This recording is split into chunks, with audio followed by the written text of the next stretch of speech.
Coach Me Coach, episode 3, and we're here to review another book that should be able to help your teen or preteen, depending on how strong of a reader they are. And this one is a little different compared to the first two, where they're kind of like those workbooks or those instruction manuals. This one's special. The author is by two people, Moses and Troy Horn. This is where you get the dad perspective, who's also a coach, and the son perspective, who's the player. And the fact that they did this in tandem, I think, speaks volumes to how important it is to have that relationship with your athlete and not just hold them to the standard of it's just about talent. And for even though there's a lot of like basketball analogies in here, I really feel like this applies to almost every single sport that's out there. And the way the Horns kind of break this down is like chapter 1, ride or die, family culture. That's a big piece. No matter what we do in our lives to help our athletes, whether we take them to every travel ball practice, or we're at every sporting event, or we go through extra conditioning pieces, whatever that might be, knowing that you are tied in with them in this, and this is a journey together to help support them, is a big key. How to strengthen your subconscious mind. This is one where I will tell you the truth. With my son, we spent a lot more time discussing this chapter than just letting him read through it and tell me what he learned. We talked about application, what that kind of meant, so that way none of the language kind of went around him. Because again, I think this book is great for teens, and he's not quite there yet, so we did a lot of talking about how to progress him to that level.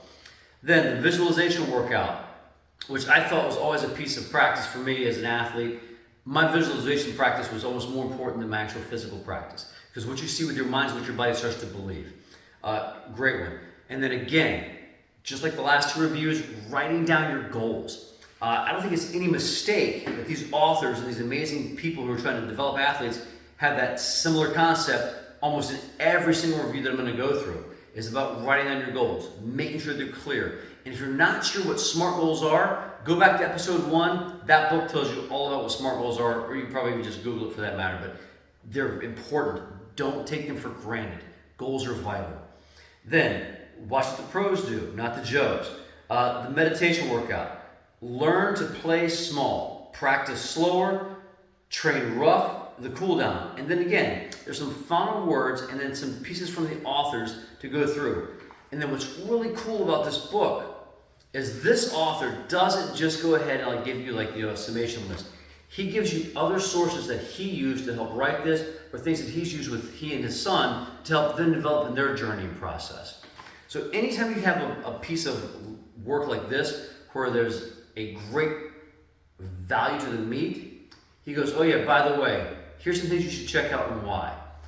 And that is an invaluable piece to an athlete. It's like having a secondary practice or watching film. But this is a good one as far as developing that mental toughness piece. And I cannot tell you how many times I've watched young athletes get up to a plate, strike out, go to a dugout, and they're in tears like it's the end of their life. And really, they're in a sport that is based on failure. Or football, where a guy might miss a tackle and he feels like it's the most miserable thing, or he drops the ball with a fumble, or the game-winning shot clock gets missed. Having that mental toughness factor is key. And again, your athlete could be the most talented kid on the planet, but if he doesn't have it here and in here, all those physical tools can fade away very, very, very quickly.